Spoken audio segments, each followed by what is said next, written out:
सुप्रभात मंडळी, स्वागत आहे तुमचं माझ्यासोबत नवीन ब्लॉगमध्ये। तर आज मी आहे आता जेजुरीला आणि मी आता जाणार आहे वरती खंडोबांच्या पाया पडायला। अखंड महाराष्ट्राचे कुलदैवत असलेले श्री मार्तंड भैरव आमचे कुलदैवत आहे। आता त्यांच्या पाया पडायला मी पहिल्यांदा आलो आहे जेजुरीला। 28 वर्षाचं झालं पण कधी जेजुरीला आलो नव्हतो। आज लग्न झाल्यानंतर आज आलं, तर फर्स्ट टाइम चाललो आहे। आणि इथून मी जिथे राहिलो आहे शांताई लॉजला, तिथून मंदिर दिसतं तिथे। तर चला जाऊया। मी ज्या पुजारी काकांना बोलवलेलं ते आले आहेत आणि ते आता पूजा करणार आहेत। त्यासाठी आम्ही सुपारी वगैरे आणायला गेलेलो मंदिरमध्ये, ते पूजा करणार आहेत।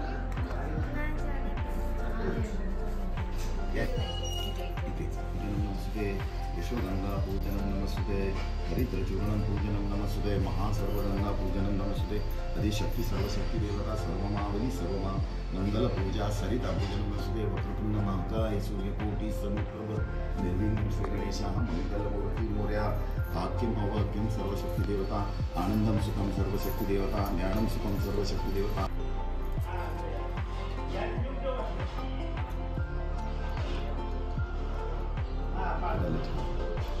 ओम नमो सर्वदेवता मंगलारी शिवमार्कंडा नमस्ते। आता आमची ती पूजा झालेली आहे।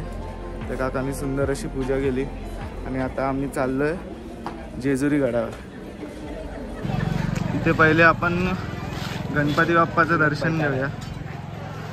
गणपती बाप्पाला सांगूया बाबा आम्ही वर चाललोय देवाच्या पाया पडायला। मला गणपती बाप्पा मोरया। ते नंदी महाराज आहेत।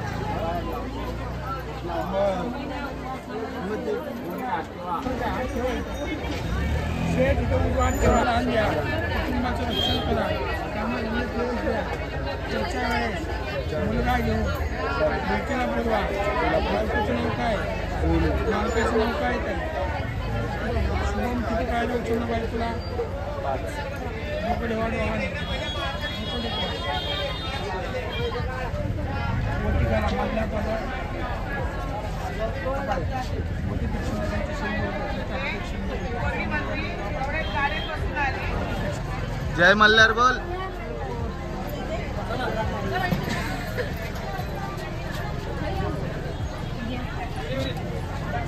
आणि आता मला जुईलीला उचलायचं आहे काय।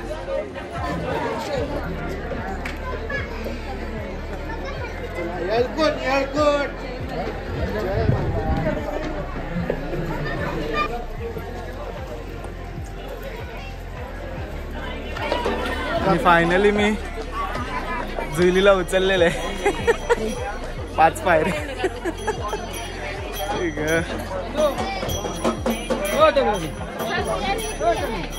वर चाललंय गडावर। तिथे गेल्यानंतर पुन्हा एक पूजा आहे, मग दर्शन।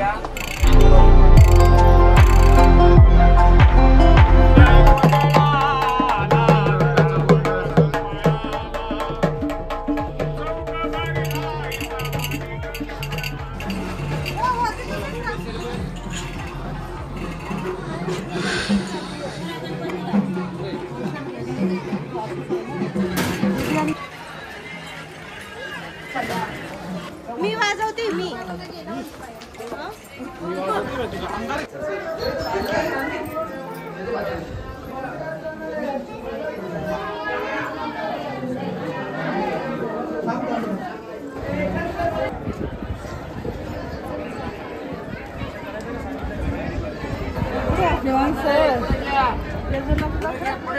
मंडळी आता आम्ही आलो सोन्याच्या जेजुरीत।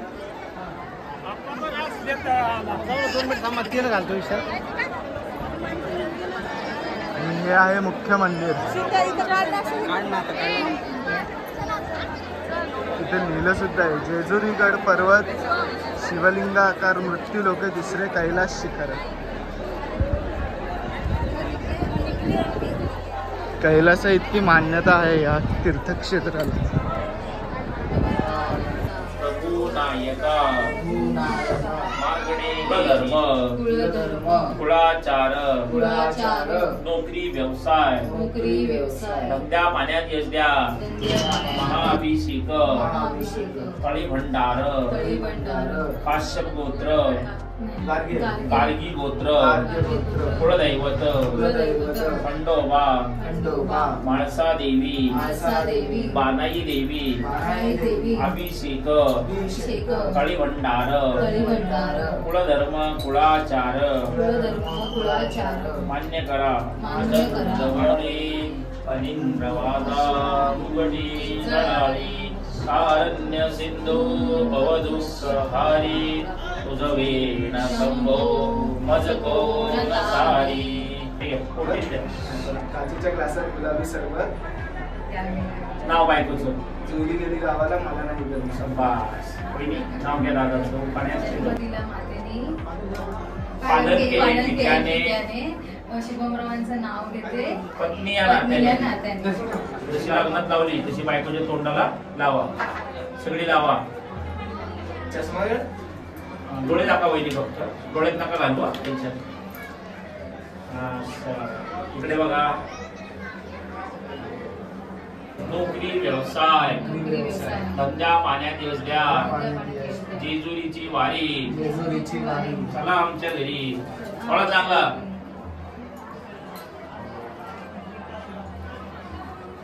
निवडले कल्याण करा आनंदाचा आशीर्वाद द्या सुख शांती समाधान द्या सगळी पिढा सर्व दोष नाहीसे करा आनंदाचा आशीर्वाद द्या ऐश्वर्य द्या पुत्र प्राप्ती द्या कन्या प्राप्ती द्या आनंद करा सुखी ठेवा.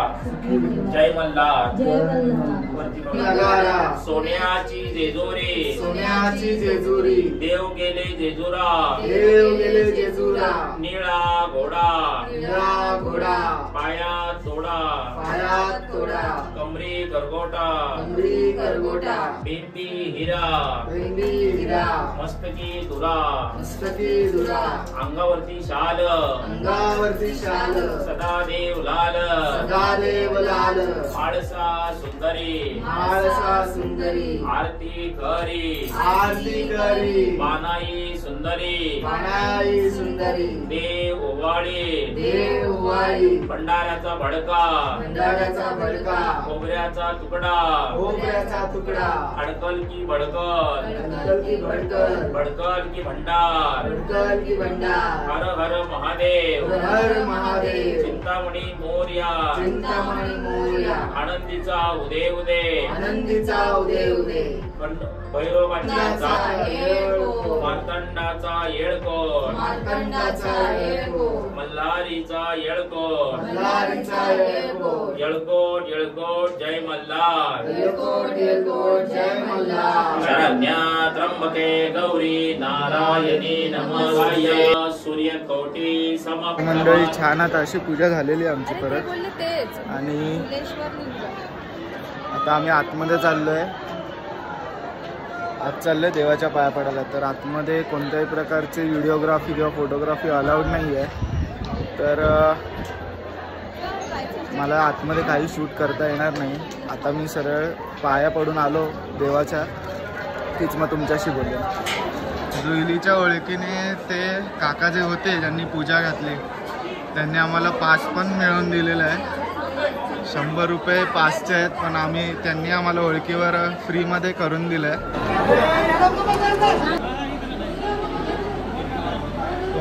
येळकोट जय मल्हार. खूप छान असं दर्शन झालं आणि मन प्रसन्न झालं पहिल्यांदाच. खूप छान आणि त्यात गार्गीचं काही दर्शन झालं नव्हतं म्हणून परत गेलो. असं 2 वेळा गेलो. खूप छान दर्शन झालं. दर्शनानंतर आता आम्ही मंदिराला 5 प्रदक्षिणा करतो. त्यातल्या आमच्या 3 झाल्यात. आता 4थी चालू आहे. आपले देव आणि आपल्या रीती ह्या खूप सुंदर आहेत.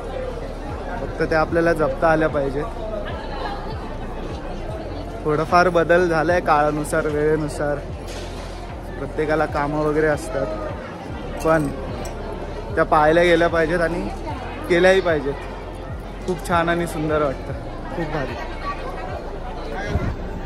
ते आल्यानंतर कळलं की ह्या गडाला सोन्याची जेजुरी का म्हणतात.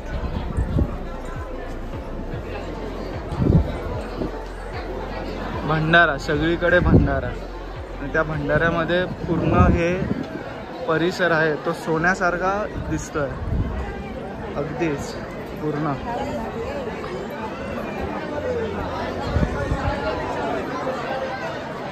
जय मल्हार, सदानंदाचा येतो, सदानंदाचा येतो,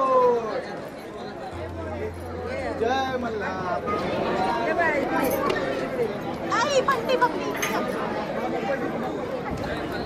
तर मंडळी, आता मी निघालो आहे ठाण्याला घरी, आणि आता वाटेत आम्ही थांबलोय जेवायला हॉटेल सुभेदार वाडा.